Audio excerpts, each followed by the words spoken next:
Commercial cylinder ದರ 46 ರೂಪಾಯಿ ಹೆಚ್ಚಳ ಆಗಿದೆ. ಕಮರ್ಷಿಯಲ್ ಸಿಲಿಂಡರ್ ದರ ವಿಚಾರಕ್ಕೆ ಸಂಬಂಧಪಟ್ಟಂತೆ ಈಗಾಗಲೇ ಅನೇಕ ಮಂದಿ ಆಕ್ರೋಶವನ್ನು ವ್ಯಕ್ತಪಡಿಸಿದ್ರು. ಇದು 4ನೇ ಬಾರಿಗೆ ಕಮರ್ಷಿಯಲ್ ಸಿಲಿಂಡರ್ ದರ ಏರಿಕೆ ಆಗ್ತಿರೋದು. ಗ್ಯಾಸ್ ಬೆಲೆ ಏರಿಕೆಯ ವಿರುದ್ಧ ಇದೀಗ ಮಲ್ಲಿಕಾರ್ಜುನ ಖರ್ಗೆ ಅವರು ಆಕ್ರೋಶವನ್ನು ವ್ಯಕ್ತಪಡಿಸಿದ್ದಾರೆ. ಕೇಂದ್ರ ಸರ್ಕಾರದ ವಿರುದ್ಧ ಅವರು ಕಿಡಿಕಾರಿದ್ದಾರೆ. ಜನಸಾಮಾನ್ಯರು ಕೂಡ ಆಕ್ರೋಶವನ್ನು ವ್ಯಕ್ತಪಡಿಸ್ತಾ ಇದ್ದಾರೆ.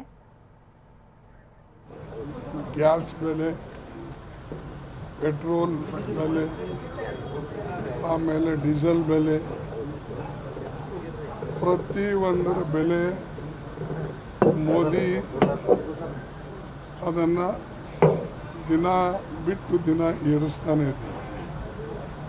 ಬಹುಶಃ ಅವರಿಗೆ ದೇಶದ ಬಗ್ಗೆ ಕಾಳಜಿ ಇಲ್ಲ ಮತ್ತು ಜನ ಏನು ನಂಬಿಕೆ ಇಟ್ಟು ಅವರಿಗೆ ಓಟ್ ಕೊಟ್ಟು ಆರಿಸ್ತಂದು ಸರ್ಕಾರ ಮಾಡಿತ್ತು, ಅವಕಾಶ ಮಾಡಿಕೊಟ್ಟಿತ್ತು, ಅದನ್ನು ಇವತ್ತು ಆ ವಿಶ್ವಾಸವನ್ನು ಕಳೆದುಕೊಂಡಿದ್ದಾರೆ ಮತ್ತು ಕೇವಲ ಮಾತಿನಿಂದನೇ ಪ್ರತಿಯೊಬ್ಬರಿಗೂ ಕೂಡ ಕನ್ವಿನ್ಸ್ ಮಾಡ್ತಕ್ಕಂಥ ಪ್ರಯತ್ನ ಮಾಡ್ತಾರೆ.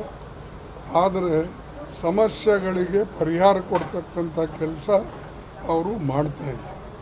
ಪ್ರತಿಯೊಂದಕ್ಕೂ ಕೂಡ ಅಪೋಸಿಷನ್ ಬೈಯೋದು ಅಥವಾ ಅಪೋಸಿಷನ್ದವರು